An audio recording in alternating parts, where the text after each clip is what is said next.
Hello' friends, মই এতিয়া বনাম পাৰ মাংস। পাৰ মাংস মোৰ খুবেই প্ৰিয়।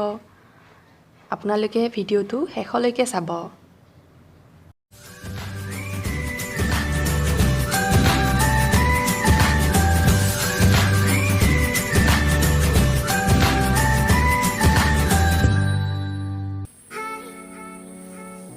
মই অলপ পাৰ মাংস লৈছোঁ, আলু, পিঁয়াজ আৰু কেপচিকাম এনেদৰে কাটি লৈছোঁ। মছলা মই অলপ লৈ লৈছোঁ, জিৰা, জালুক, ৰেড চিলি, মিট মছলা, আদা নহৰু পেষ্ট আৰু অলপ জলকীয়া।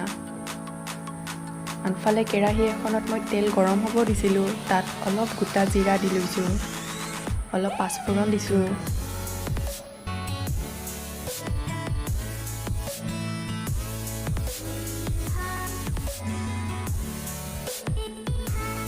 এতিয়া পিঁয়াজবোৰ দি ভালদৰে ভাজি ল'ম।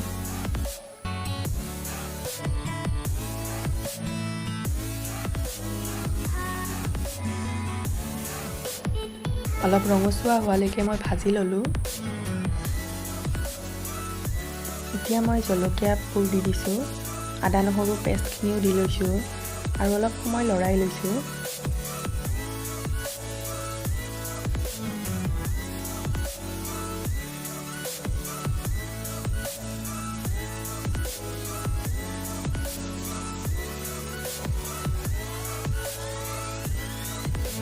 এতিয়া মছলাবোৰ দি ল'ম। মছলা মই বেছি ব্যৱহাৰ নকৰোঁ, অলপ মছলা লৈছোঁ।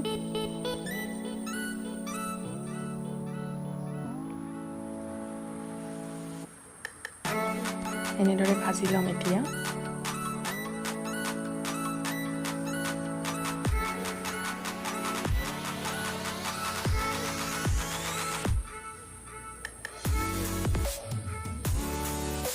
মছলাখিনি মোৰ ভজা হৈ গ'ল।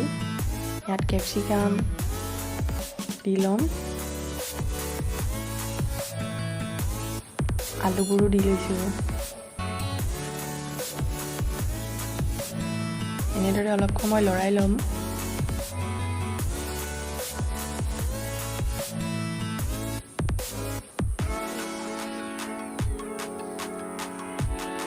এতিয়া মাংসখিনি দি ভালদৰে ভাজি ল'ম।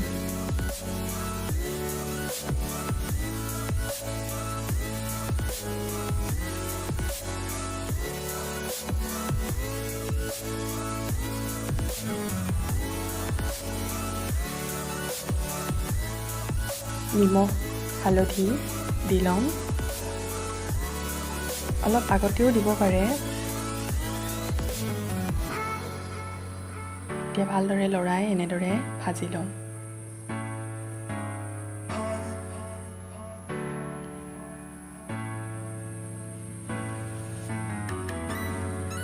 মাংসখিনি প্ৰায় ভজা হৈ গ'ল, তেল বিৰিঙি উঠিছে।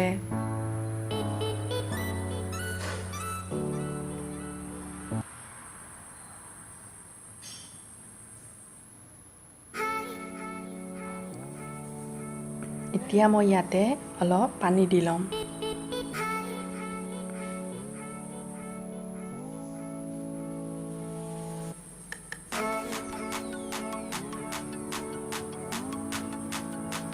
অলপ সময় উতলি অহাৰ পাছত মই গৰম মছলাখিনিও দি লৈছোঁ। মোৰ মাংস প্ৰায় ৰেডি হৈ গ'ল।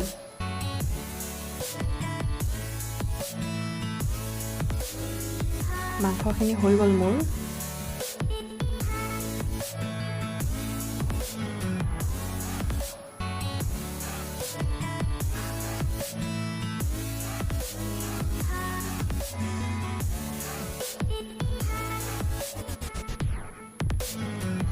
এনেদৰে আপোনালোকেও পাৰ মাংস বনাই খাই চাব।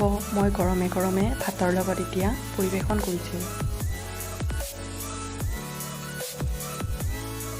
যদি ভিডিঅ'টো ভাল পায় আপোনালোকে লাইক, কমেণ্ট, ছাবস্ক্ৰাইব কৰিবলৈ নাপাহৰিব। ধন্যবাদ।